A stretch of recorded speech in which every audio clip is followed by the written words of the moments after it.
रुझान सामने आते दिखाई दे रहे हैं। गुजरात में 5 रुझान सामने आ रहे हैं, जिसमें से 3 बीजेपी के खाते में जाती दिख रही हैं और 2 कांग्रेस गठजोड़ के खाते में जाती दिखाई दे रही हैं।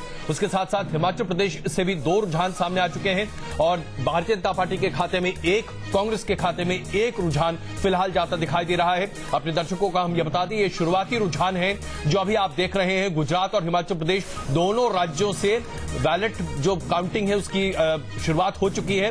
पोस्टल बैलेट की ये काउंटिंग है, जिसके आधार पर यह माना जा रहा है कि अभी 3 सीटें हो सकता है कि भारतीय जनता पार्टी के खाते में जाएं। कांग्रेस के खाते में 2 सीटें गुजरात में और हिमाचल प्रदेश में 1 सीट बीजेपी, 1 सीट कांग्रेस के खाते में जाती दिख रही है। इसके साथ साथ मैं अपना तमाम मेहमानों से आपका तारुफ करा दूं। हमारे साथ रामचंद्रन जी, गिरिजा शंकर जी, उर्मिलेश जी, अभिलाष खांडेकर जी, मनिंदर जी और विनोद अग्निहोत्री जी हैं। आप सबका बहुत स्वागत है इस बार एक बार फिर से।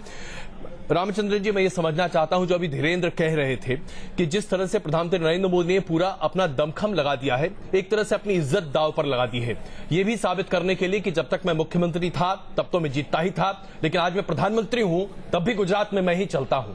क्या यही हम माने, यही है मूल तथ्य? मेरे ख्याल में और कोई लीडर था नहीं उनके पास गुजरात में।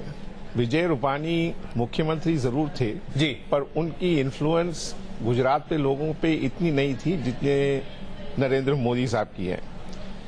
देखिए, एक अस्मिता जो चीज है गुजरात के लोगों में, वो इसलिए भी है क्योंकि उनमें से एक प्रधानमंत्री के पद पे पहुंचा है जी। तो ओवरऑल अगर हम देखें, प्रधानमंत्री की जो कैपेसिटी है कि वो जाके सब जगह खुद कैंपेन करें और पार्टी के मेन कैंपेनर बने, इस पे तो अब कोई 2 राय है नहीं जी। और गुजरात का एक स्पेशल इंटरेस्ट है और हम सबको मालूम है, जैसे आप जानते हैं कि गुजरात का जो भी नतीजा निकलेगा उसका शैडो जो आने वाले बिल्कुल, लेकिन जो रुझान आ रहे हैं बड़े तेजी से आ रहे हैं। 10 सीटों के रुझान आ चुके हैं गुजरात से, जिसमें भारतीय जनता पार्टी के खाते में 7 सीटें जाती दिखाई दे रही हैं, कांग्रेस के खाते में 3, यानी कि दोगुने से ज्यादा का फर्क अभी दिखाई दे रहा है। हिमाचल प्रदेश में 1-1 सीट दोनों पार्टियों के खाते में जाती दिख रही है। ये शुरुआती रुझान है, अपने दर्शकों को हम एक बार फिर बता दें, लेकिन ये सब कुछ बदल सकता है, पूरी तस्वीर बदल सकती है। हमने कई राज्यों में ऐसा होते हुए देखा है। शुरुआती रुझान कई बार बहुत अलग तस्वीर प्रस्तुत करते हैं, लेकिन उसके बाद एक अलग तस्वीर निकलकर सामने आती है। सिर्फ पोस्टल बैलेट जो है वो गिने जाते हैं 10 से 15 मिनट और उसके बाद जो है ईवीएम खुल के उनकी गिनती होती है।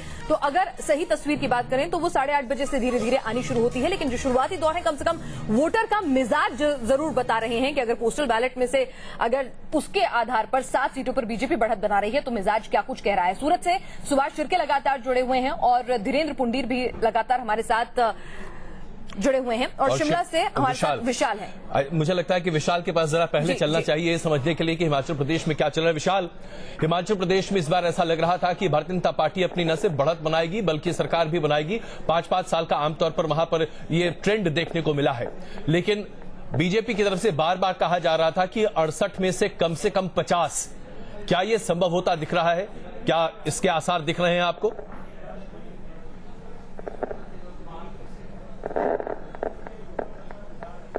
जी बिल्कुल, जिस तरह से जो पूरा कैंपेन लड़ा गया था यहाँ पर बीजेपी और कांग्रेस के बीच में, तो बीजेपी ने मुख्यमंत्री को सबसे ज्यादा टारगेट यहाँ पर किया था और भ्रष्टाचार के आरोप पर यहाँ पर सबसे ज्यादा घेरा था और उनका एक ही नारा था यहाँ पर कि जमानती मुख्यमंत्री हैं और जमानत पे हैं। इसी को लेकर जो था वो भारतीय जनता पार्टी जो थी वो जनता के बीच में गई थी और कांग्रेस दावा कर रही थी कि हमने 5 साल में अभूतपूर्व विकास यहाँ पर कराया है और उसके दम पर हम जो है एक बार फिर रिपीट यहाँ पर करेंगे। अगर हम मुख्यमंत्री वीरभद्र सिंह की यहाँ पर बात करें तो मुख्यमंत्री वीरभद्र सिंह पूरे आश्वस्त हैं कि वो एक बार फिर मिशन को है रिपीट कर रहे हैं, क्योंकि उनका ज्यादा फोकस जो है अपने नेताओं पर कम, जो उम्मीदवार है उन पे कम है और जो आजाद उम्मीदवार है उन पे ज्यादा है, क्योंकि पीछे भी वो नाराजगी यहाँ पर जाहिर कर चुके थे कि जो टिकट आवंटन हुआ वो ठीक ढंग से यहाँ पर नहीं हुआ है। तो उन्होंने कहीं ना कहीं जो इंडिपेंडेंट है उस पर उनकी नजर है, तो उसके चाहते हुए वो जो है वो रिपीट यहाँ पर करना चाहते हैं। लेकिन भाजपा जो है, भाजपा पूरी आश्वस्त है क्योंकि भ्रष्टाचार के मुद्दे को लेकर वो जनता के बीच में जीती और उसको पूरी उम्मीद है कि भ्रष्टाचार को हटाने के लिए क्या वही पुरानी परंपरा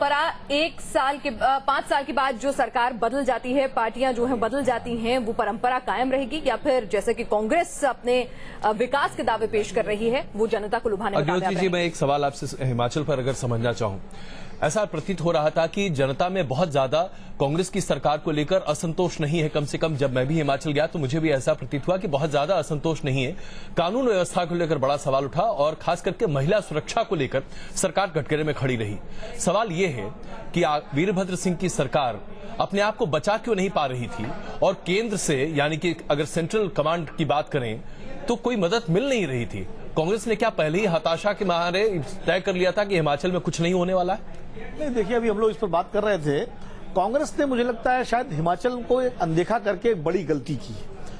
और कांग्रेस अगर हिमाचल पर थोड़ा सा एक अलग टीम बना करके, समानांतर टीम बना करके, किसी बड़े नेता को जिम्मेदारी दे करके, और चूंकि समय भी मिल गया था चुनाव आयोग की तारीखों के कारण, तो वहां पर अगर फोकस करती है, अभी आप रुझान भी देखिए तो एक पे चल रहे हैं। यानी अगर इसी को माने तो कहीं ना कहीं जो है लग रहा है कि कांग्रेस जो है वहां लड़ाई में है। बिल्कुल वैसा एक तरफा नहीं लग रहा है।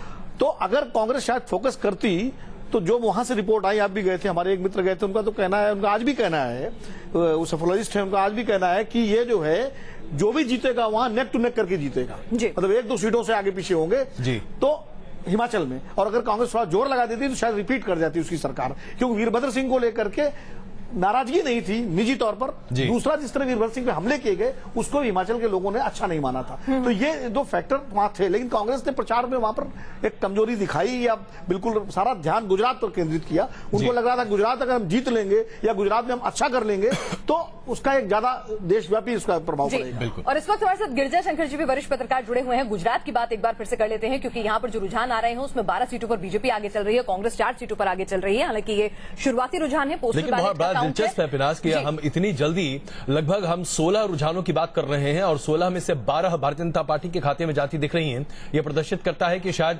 2/3 बहुमत की तरफ हो सकता है कि भारतीय जनता पार्टी पहुंच जाए।